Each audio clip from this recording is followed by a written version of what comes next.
জানিস বন্ধু, একটা গল্প শুনবি? শোনা, শোন তাহলে। বল। এক ছিল চটা আর এক ছিল চটি। দুজন মিলে বাগানে জানুন ঘুরতে গেছিল। তারা পিঠে খাবে বলে ঘুরতে গেছিল। কোথাও জানুন পেয়েছিল না। একটা হনুমান গাছের উপরে বসেছিল। তখন তাকে বলল, আমাকে কিছুটা জানুন পেড়ে দেবে?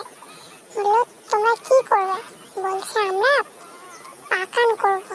বলে, তাহলে আমাকেও কিছুটা দিতে হবে। তখন হনুমান বলল, ঠিক আছে, বলে পেড়ে দিল। তারপর কি হলো বন্ধু? জানুনগুলো পেড়ে দিতে চটা আর চটি দুজন মিলে নিয়ে চলে আসলো। তারপরে চটা এদিকে পিঠা করছে আর চটি খাচ্ছে। চটা করছে, চটি খাচ্ছে, কিন্তু হনুমানের কথা ভুলেই গেছিল যে তাকে দিতে হবে।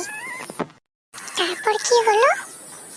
তারপর কিছুটা, যখন অল্প কিছুটা আটা ছিল আর অল্প কিছুটা কাঁকর বালি ছিল, সেই দুটোকে মিক্স করে পাকান বানিয়ে হনুমানটাকে নিয়ে যেয়ে দিল। তখন হনুমান একটা করে কামড় করে দিচ্ছে আর একটা করে দাঁত ভাঙছে। এক কামড় করে খাচ্ছে আর দাঁত ভাঙছে। তো কেমন লাগলো বন্ধু? এবার সবাইকে বলে দাও বন্ধু, আমাদের যদি ভিডিওটা ভালো লাগে লাইক কমেন্ট সাবস্ক্রাইব করে দেই যেন। আজকের মতো টাটা।